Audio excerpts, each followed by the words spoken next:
Ethnicity, welcome back to my channel. My name is ESIKOKUI and I have a new video for you today. We are going to get into how to plan your best group trip. Now, if you're watching this, you're probably like, I want to plan a group trip with all my girls, with all my guys, but I don't know where to start, or I don't know how to make this successful. Like, you could plan a group trip, but it just may not be successful. I'm here to tell you the best way to do so, to make it successful, to make it fun, to make it lit, to make it the best time that you could have even possibly dreamt of. So, let's get into it.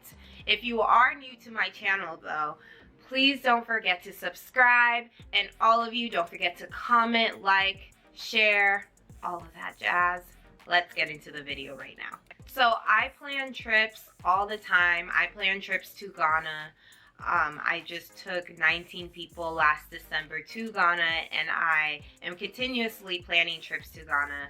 I've said Ghana 5,000 times, but yeah, so if you're ever interested in attending one of my planned trips, please hit up www.melaninmagek.com for all the information and how to register, because we are already signing people up for our 2024-2025 trip. Okay, but because I have that experience of planning trips and international trips, I've also planned trips to Mexico, to London, local domestic trips as well. So I have a little bit of experience of how to plan the most successful group trips. This is where I usually start, is figuring out where I want to go. You know, you got to figure out the vibes and where you want to go, how the weather's going to be, what you're looking to experience. Like, are you trying to experience a more tropical vibe? Are you trying to experience a snowy, skiing? What type of trip are you trying to have, and what place is going to help you achieve that? Okay, once you figure that out, maybe narrow your places down, and then you could send out a poll as well if you don't exactly have a specific place you want to go, but these 3 or 4 places will help you achieve that. Send it out to the group of people that you want to go with. But speaking of the guest list, we got to have the right people going on this trip. So if it's a tropical vibe, if it's a snowy vibe, if it's a really, what type of trip are you trying to have? Are you trying to have a more chill group? Are you trying to just get drunk the whole time? Who are the people that are going to execute your vibe of the trip? Who are those people? And yes, it's very important that you pick the right people, because you could pick somebody that is more chill, and you can invite whoever you want. You can invite whoever you want, but you have to know that this person may not participate in all the things that you want to participate in. And that's just the risk you're gonna have to take when you invite people not resembling the type of vibe that you want for the trip. Okay? And once you send your guest list out to your people that you want to go, don't stress. I know that is a big thing as well, is stressing who's actually going to RSVP, who is actually going to make it on the plane out of the group chat into the actual trip. I know it's a big stressor, but I will say who's meant to come will come, and it always works like that. But you also got to put that intention out there, like, I'm inviting these people, regardless of who comes, we're gonna have a good time.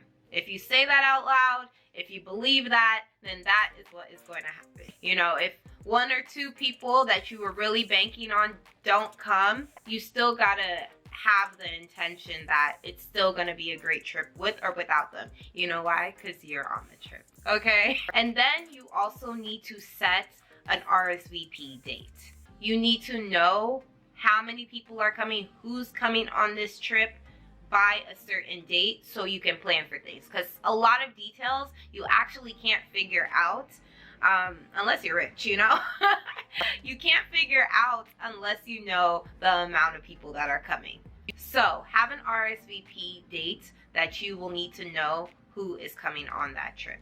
and give enough time so people have enough time to think and plan and see if they can take time off, or see if they can go the whole time, or maybe a little amount of time, like, so that then they can let you know what their capacity is to go. Sometimes people can't stay the whole group trip, or sometimes people got to come at the nighttime or the morning the next day. Give them time to plan and know what they can do, because then that keeps you informed. So you know where you want to go, you know who you want to invite, and now you know who is coming on the trip, right?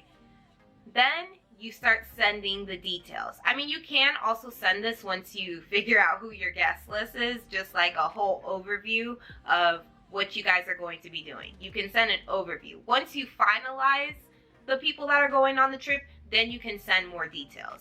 And you'll send details of where you'll be staying, how much everything is going to be, food, transportation, all of that, all the details. You have to figure that out on your end, so then people feel more comfortable, okay? And you can slightly figure that out before, so people have an idea, and then that influences them to come on the trip. But then, like I said, once you finalize who's going on the trip, then you can send more detailed information. And the itinerary, it can change, it can fluctuate, but sending a general, this is what we're going to be doing on this day and that day, this is how we're going to celebrate someone's birthday, or whatever, you know, send all that information out, so then people can start to shop and get ready and know what to plan for.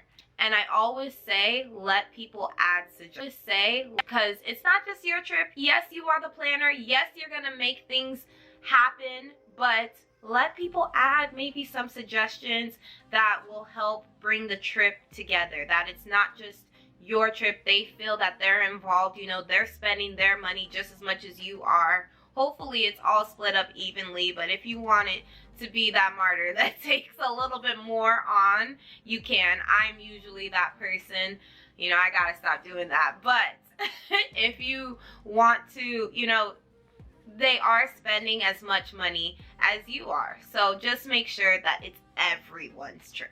So during this time of waiting for the trip to actually happen, and hopefully you've given a good amount of time, because then that helps people like send you maybe increments of payment, or which makes it better for them, because then they're like, oh, I don't have to pay this lump sum of money, you know, they can spread it out. But you're going to send them their total. You're going to, I broke it down for people. You know, you don't have to. They can definitely do the math themselves, but I helped break it down for people, which made them feel a little more comfortable, right? And so I was like, if you send 2 payments a month, this is how much you'll have to pay. If you send 1 payment a month, this is how much you'll have to pay. And then they're like, ooh, that makes more sense. So I can plan sending 2 payments a month, and it won't be like as much all at once, like once a month, you know what I mean? And so doing that helps people even feel more and more comfortable. Like all the things, the extra that you are going out of your way to do, it makes them feel comfortable, and it makes you feel comfortable that they know that information. And that's how you know that it's going to come together in the right way, because you've broken it down as much as you can. And also, once you've broken it down, you don't need to reinforce it over and over again, but you can send reminders, because you sent the reminder. They can't act like they didn't see the reminder. Another thing to send out in the meantime, that like paying for things is not always fun. It also can, like, despite it being laid out for you, it can also deter you from going on the trip. So add fun things in the meantime.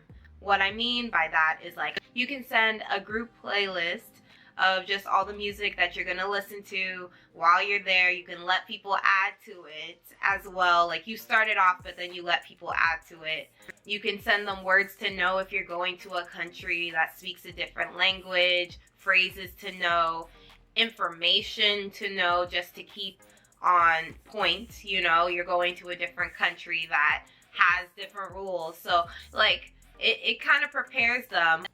Clothes to wear, a packing list, so so many other things that is like getting them ready and prepared. Because when people feel prepared to travel, then I feel like then they are their best selves on the trip. When people aren't prepared, then they're like complaining about all these things that they didn't bring or didn't do in time and all of that. If you are constantly sending all this, you're going to create a prepared traveler. Though you are doing a very planned and thought out trip, you have to remember to be flexible. Things are not gonna go in the way that you want all the time. And you have to be okay with that. It may not always work out, but you have to be okay with that. Even the people that say that they're going to go, they've RSVP'd, some may fall off. And that's okay. Some of, like, maybe a place that you reserved, like when I went to Jamaica, the place that we reserved, the jacuzzi wasn't working. Pissed. But we did the best that we could with what we had. We went to other places that had jacuzzis and all of that stuff. Things aren't always going to work out on the group trip, and doing this kind of makes you like need everything to work out, but you have to be flexible and go with the flow, because then that attitude reflects onto your group and it ruins the vibe. Okay, so be flexible, be as flexible as you possibly can. And lastly, plan for rest times. Plan for rest times. I planned a very jam-packed trip to Ghana just because we were there for such a short amount of time. And yes, I'm still planning a jam-packed time, but I am including rest times as well, because we're going out, we're partying till 4 in the morning, we're doing this. You have to account for all of those things. And I didn't know until I had done my first trip, and now I know with this second trip I have coming up to plan for giving them a little more time to get together in the morning, maybe into the afternoon, you know, maybe start days a little later. You gotta know, and you gotta plan for that. And even if you can plan for if we wake up on time and if we don't wake up on time, you can just get that set, because yes, we are on vacation and we should make the most out of our vacation, but vacation's also for rest and taking your time and lounging. So make sure to include that into your trip. And these are my tips to really help you have the most successful trip. If you are not having a successful trip with these tips, then it's on your guest list. I wholeheartedly believe it is on your guest list, because there's something wrong. This really should help you create a great group trip, no matter what. If you have any more tips that you want to add, please comment down below. If you liked what I had to say, please comment down below. Like this video, share it, and subscribe if you're new to my channel. Alright, you guys, thank you so much for watching. I will see you all in the next video. Bye.